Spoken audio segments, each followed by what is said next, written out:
fight for the unborn. The Supreme Court weighs in on an Indiana measure forcing abortion providers to bury the remains of unborn babies. Talking with the Holy Father in a wide-ranging interview with a Mexican television personality, he talks border walls and violence against women. We're in Rome. Cardinal Pell update, what the 77-year-old is saying about his appeal, which begins next month. And that's the spirit. The Holy Father tells the faithful where to turn for help when life becomes difficult. On EWTN News Nightly for Tuesday, May 28, 2019.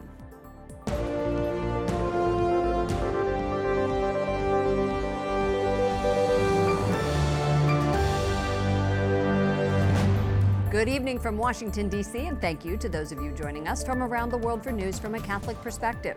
I'm Lauren Ashburn. The Supreme Court issues a split decision on an Indiana pro-life law, refusing to rule on the state's ban of abortions due to an unborn child's sex, race, or disability. But the court does allow one part of the law, signed by then Governor Mike Pence, to go into effect. Capitol Hill correspondent Jason Calvi has details. Good evening, Jason. Good evening, Lauren. It's an unusual 7-2 decision skirting around the topic of abortion. The Supreme Court overruled an appeals court. That means Indiana can require the remains of unborn children to be buried or cremated. Those bodies can no longer be treated as infectious medical waste, like used needles. However, today the court avoided a decision on another part of this law.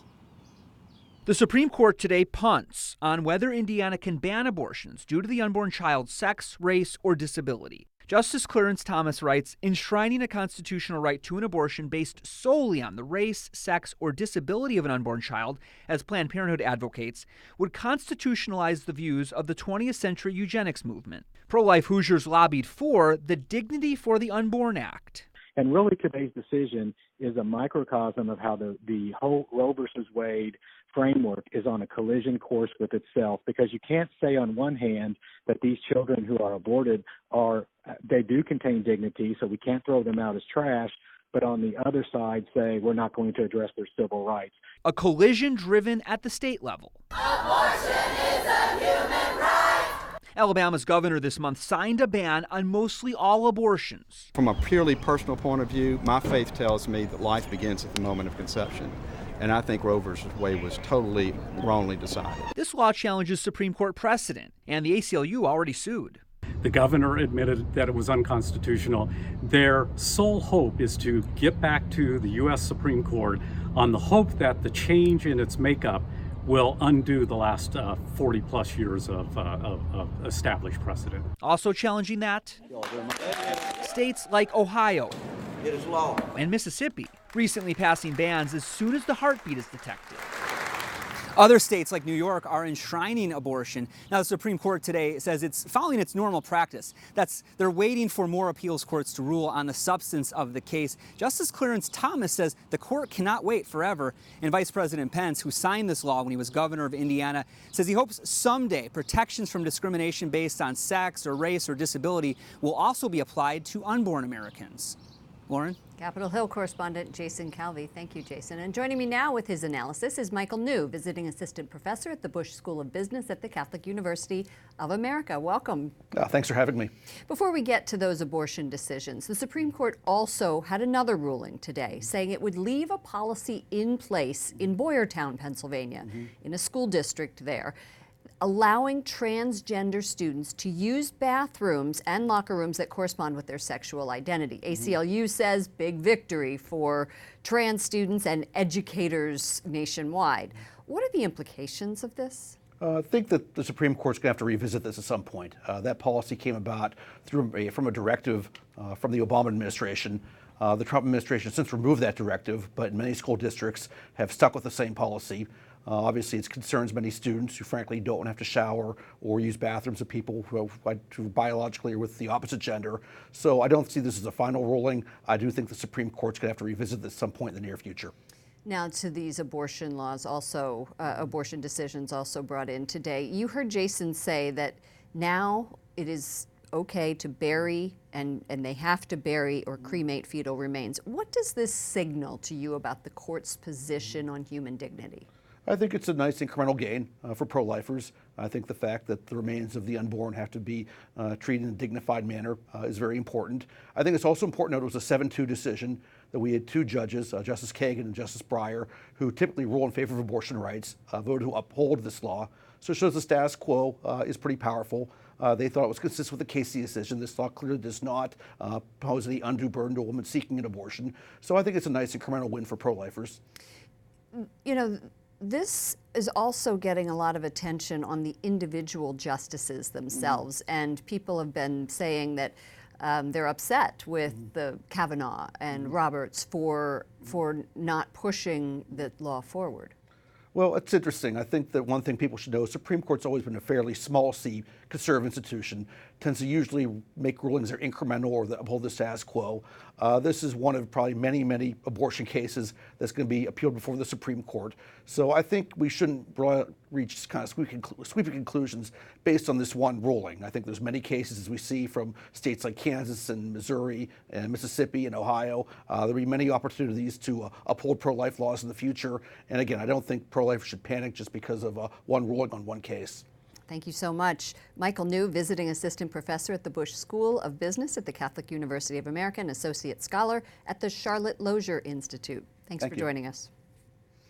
Planned Parenthood files a lawsuit to keep Missouri's last abortion clinic open. The center's license expires Friday, and the state is threatening not to renew it.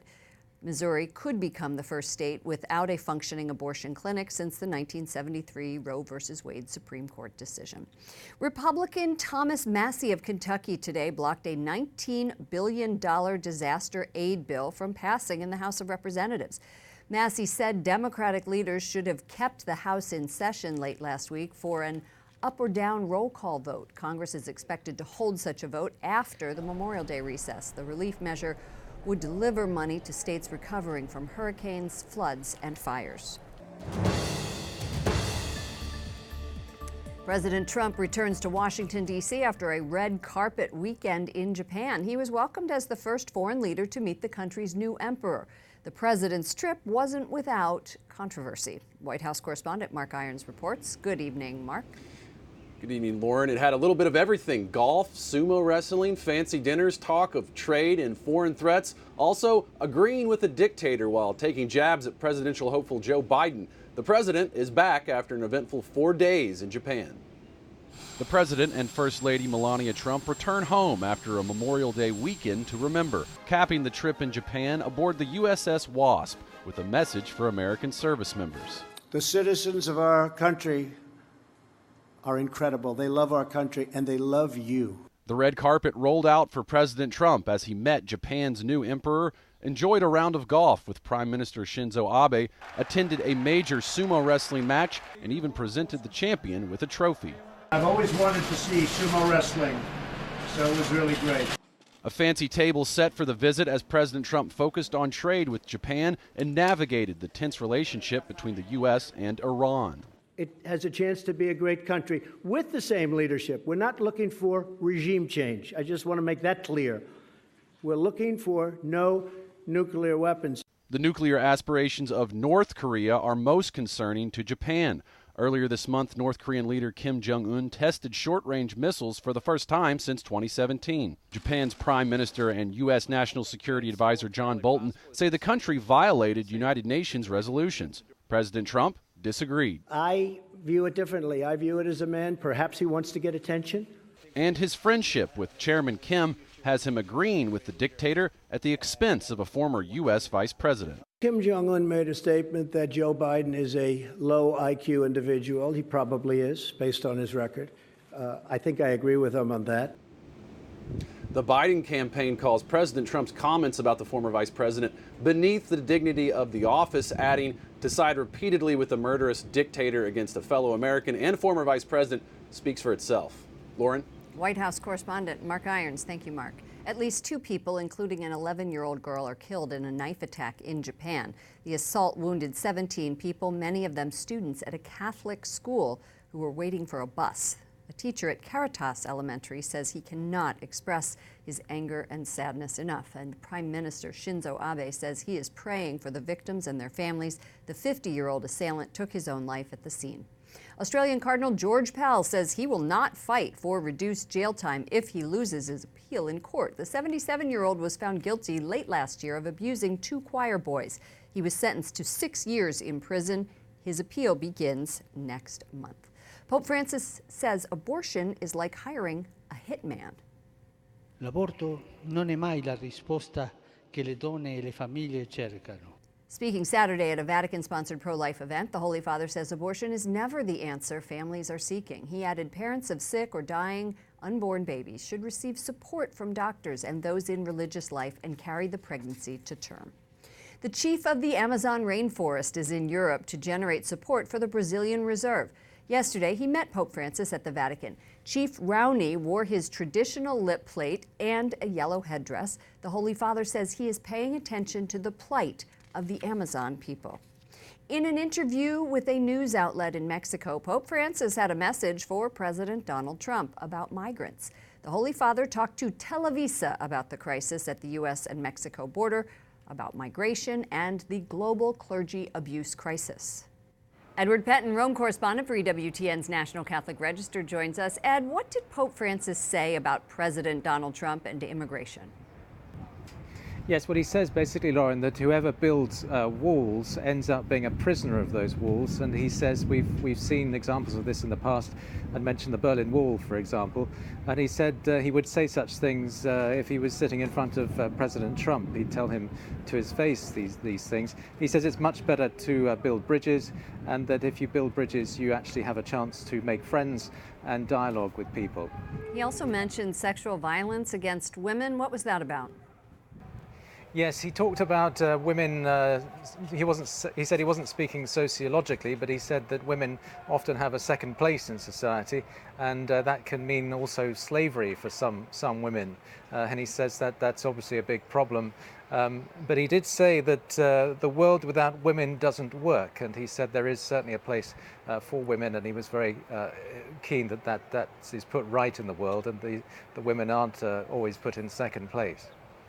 Well, I would kind of have to say I agree with him there, but that's for a different topic. Edward Pentin, what did the Pope say about the relationship between media and the clergy abuse crisis? Yes, he said that he feels comfortable with the media, even with these issues, and he said that he says, I tell you the truth, don't I? He says, when it comes to these issues. But he did also say that he has made mistakes. He admitted some mistakes, and when that has happened, he's informed himself and corrected those errors. And so he says that he's learned from his mistakes and has tried to put them right, and has thanked the media for showing him those problems that were brought to light. He thanked the media. Wow. There's a quote for you. All right, Edward Pentin, thank you so much. Rome correspondent for EWTN's National Catholic Register. Thank you, Lauren. A former secretary of one-time Cardinal Theodore McCarrick claims to have letters allegedly showing that restrictions placed on McCarrick in 2008 by the Vatican after allegations of sexual misconduct were not enforced. McCarrick was later defrocked. Monsignor Anthony Figueiredo was ordained by this man right here, Cardinal McCarrick, and became his personal secretary in the 90s. He claims to have personal letters and emails between McCarrick and other church officials. Figueiredo here says that one letter supposedly indicates Cardinal Donald Wuerl knew of restrictions placed on McCarrick. Wuerl had initially denied knowing about those restrictions and then said he had a lapse of memory. At the time, we interviewed him about it. I'm very, very cautious about painting with a very broad brush. Because I know too many good people who don't deserve to be included in that sweeping stroke of a very, very tarring brush. But what we need to do is we need to find ways where we're listening to one another, where we're working together, and where there's much more transparency. Monsignor Anthony Figueiredo was employed on a part-time basis by the EWTN News Vatican Bureau as a senior contributor beginning November 17, ending on October 27, 2018, following news reports of his guilty plea for drunk driving in the UK. Coming up, the United Nations report on North Korea. And Venezuela opposition leader Juan Guaido says he's not backing down.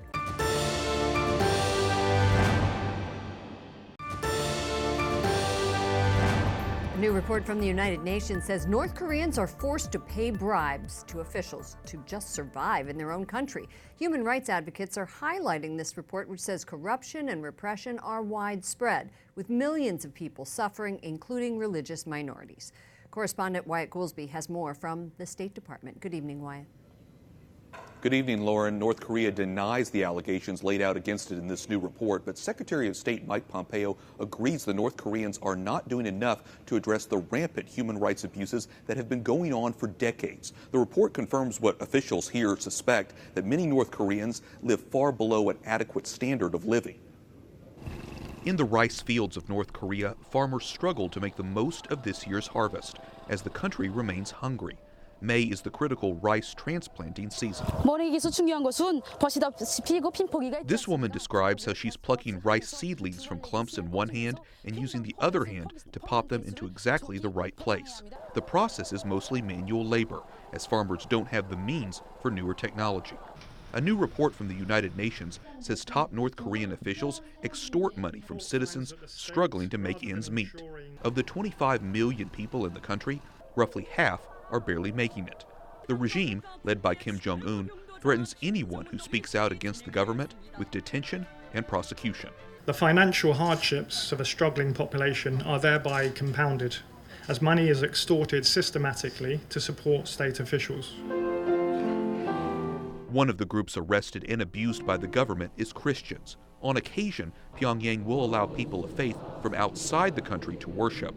But for the general population, being caught with a Bible is enough to land you in prison. They want no alternative sources of power. They want no God before Kim Jong-un. Patrick Cronin, a foreign policy expert who used to work for USAID, says he's not surprised by the extensive human rights abuses laid out in the report. He says it's a reminder for the Trump administration to keep pressing the issue. We have to balance the fear of nuclear war with the reality of inhumane treatment of people on a daily basis. Human rights is also an important issue for North Korea's neighbor, Japan. Over the weekend, President Trump and the Japanese Prime Minister met with relatives of Japanese citizens who were abducted by North Korea. President Trump assured the Prime Minister human rights was very much on his mind. Lauren? Correspondent Wyatt Goolsby reporting from the State Department. Thank you, Wyatt. Opposition leader Juan Guaido says the international community supports Venezuela's attempts to restore democracy. Speaking yesterday at a rally with thousands of supporters, Guaido says dictators will never leave office willingly. He adds world leaders support the efforts to remove President Nicolas Maduro and end his socialist regime. Earlier in the day, Guaido attended Mass at the Basilica of Santa Rosa. Up next, parents of a man in France are fighting to keep him on life support. We'll have analysis. And why Pope Francis says sadness is not a Christian attitude.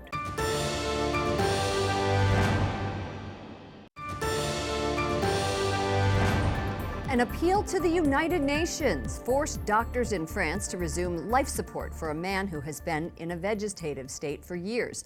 This happened last week. Vincent Lambert, critically injured in a 2008 car accident, has been at the center of a court battle over whether to have his food and hydration removed. Just hours after his feedings were halted last week, a Paris court ordered life support reinstated while the Committee on the Rights of Persons with Disabilities considered the case. Joining me now is Dr. Gregor Puppinck, director of the European Center for Law and Justice, an international non-governmental organization dedicated to promoting and protecting human rights in Europe. Welcome to the program. Thank you very much.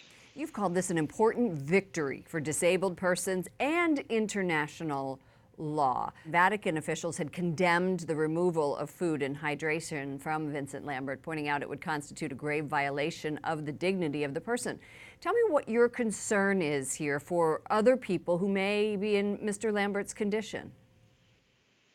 Yes, there are, just in France, over 1,500 persons, disabled persons who are in the same state of health as Mr. Lambert. If Mr. Lambert had to be killed, had to be euthanized, therefore, about all those persons may follow the same path. So his case is very important because he's not at his end of his life. He is not sick, he is not dying, he is heavily handicapped. Therefore, the law that permits in France to end treatment for people who are heavily sick at the end of their life should not apply to someone who is only handicapped.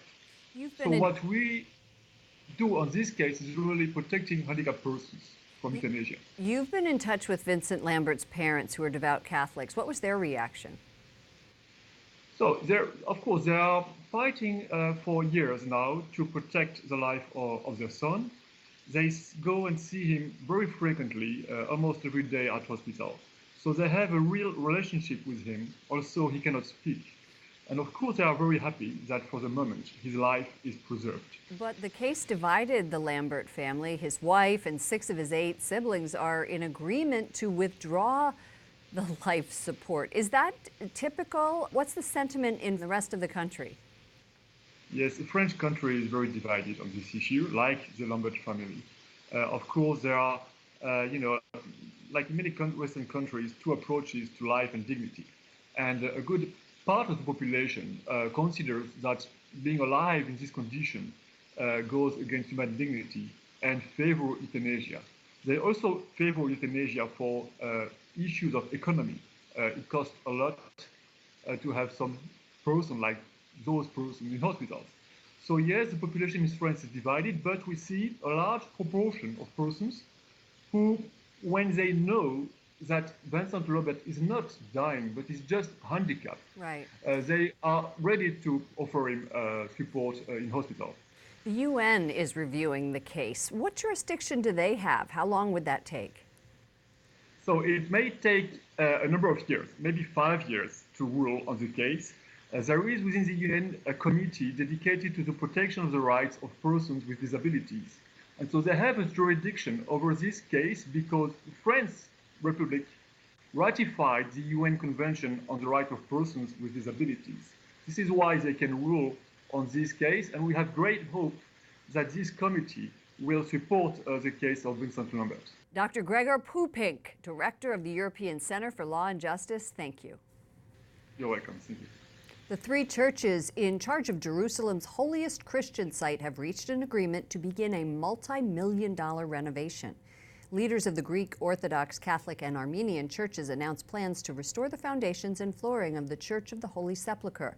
Christians believe it is the site where Jesus was crucified, buried, and rose from the dead. Finally, tonight, Pope Francis says sin ages the soul, but there's a way to keep it young. Paraclito. E la parola paraclito vuol dire quello che accanto a me per sostenermi. Pope Francis says the Holy Spirit will renew and refresh those who pray every day for help. At his daily Mass at the Vatican, the Holy Father also told the faithful sadness is not a Christian attitude. Instead, the Spirit helps us repent and move forward with hope. That does it for all of us here at EWTN News Nightly. To all of you around the world, thank you for watching. I'm Lauren Ashburn. Let's keep in touch online. Follow me at Lauren Ashburn on Twitter and Lauren Ashburn EWTN on Facebook. Good night, and God bless you.